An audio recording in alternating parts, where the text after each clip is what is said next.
आपको बताएं कि सिक्योरिटी फोर्सेस और कस्टम्स हुकाम ने अफगानिस्तान से जदीद असलहा पाकिस्तान स्मगल करने की कोशिश भी नाकाम बना दी और अमरीकी साख्ता असलहा सिक्योरिटी हुकाम ने बरामद करके ड्राइवर को भी गिरफ्तार कर लिया है। इस हवाले से मजीद तफसीलात जानते हैं मतीन हैदर से। जी मतीन साहब बताइएगा।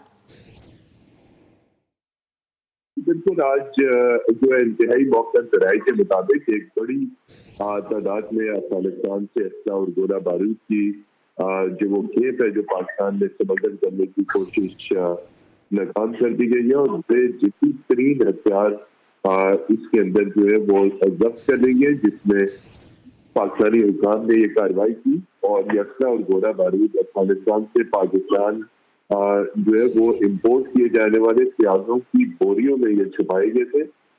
टूल बॉर्डर टर्मिनल पर कस्टम और सिक्योरिटी फोर्सेस की ये मुश्तरका कार्रवाई थी और अफगानिस्तान से आने वाली गाड़ी से ये हथियार बरामद किए गए। जितनी अमरीकी हथियार प्याज से बड़ी बोरियों में छुपाए गए थे, सिक्योरिटी हुकाम ने इस गोला बारूद की स्मगलिंग करने वाले अफगान ड्राइवर्स को गिरफ्तार कर लिया। बरामद किए गए असले में जदीद अमरीकी साख्ता M4 क्लाशन बॉक्स शामिल है। बरामद असले में लेकिन हजारों गोलियां अमरीकी rifle grenade, night vision sites और लेजर बीम्स भी शामिल है। TTP का पाकिस्तान में दहशतगर्दी के लिए अमरीकी असले का इस्तेमाल अफगान अमूरी हुकूमत के दावों पर सवालिया निशान उठाता है। इसके साथ साथ ठीक है मतीन साहब, आप साथ ही रहिएगा। इसी पर मजीद बात करने के लिए हमने राब्ता किया है दिफाई तज्जियाकार अब्दुल्ला गुल से। अब्दुल्ला साहब, सबसे पहले तो शुक्रिया कि आपने GTV न्यूज़ को अपना वक्त दिया। और अहम खबर है कि सिक्योरिटी फोर्सेस और कस्टम्स हुकाम ने अफगानिस्तान से जदीद असलहा पाकिस्तान स्मगल करने की कोशिश नाकाम बना दी। क्या कॉमेंट करेंगे इस पर आप? बिस्मिल्लाहिर्रहमानिर्रहीम। देखें, ये कोई नई बात नहीं है, पहले भी असला पकड़ा गया है और फिर ख़ास तौर पे ये असला जो है एक पकड़ा जाना है और एक इसका इस्तेमाल होना है। ज़ोब कैंटोनमेंट में जब अभी मुस्तकबिल करीब के अंदर हमारे हमले हुए तो हमने देखा कि उसके अंदर बाकायदा अमरीकियों की वर्दियाँ, उनके जूते, उनके इक्विपमेंट, उनके A4 राइफल्स और इसी तरीके से उनके जो वायरलेस इक्विपमेंट था, डेटोनेशन के लिए जो इक्विपमेंट था, वो सारा अमरीकी साख था। बात यह है कि अमेरिका ये असला क्यों छोड़ के गया यहाँ?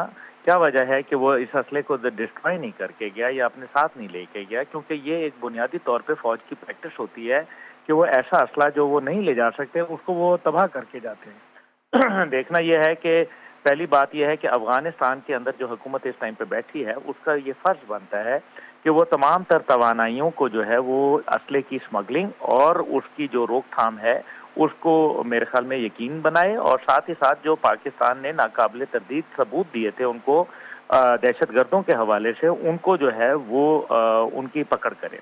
फिर यह है कि जो दोहा मुज़ाकरात के अंदर जो तय पाया था कि किसी भी मुल्क, खास तौर पे पाकिस्तान के ऊपर ना कोई हमला होगा, ना पाकिस्तान से जो दहशतगर्द हैं उनको जो है आप पनाह देंगे, लेकिन इसके बरक्स हुआ। नतीजा ये निकल रहा है कि आज पाकिस्तान जो है वो दहशतगर्दी की शदीद लिपट में आ गया और 60% दहशतगर्दी के वाक़यात में इजाफा हुआ।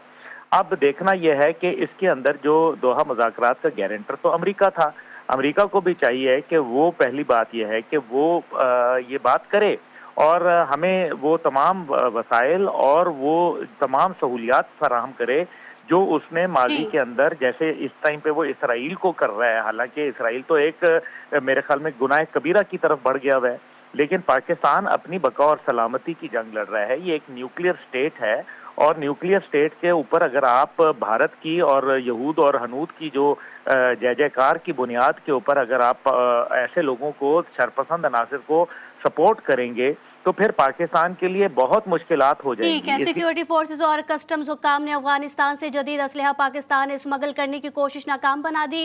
इसी पर बात करने के लिए हमारे साथ मौजूद थे मतीन हैदर और अब्दुल्ला गुल साहब। आप दोनों का शुक्रिया।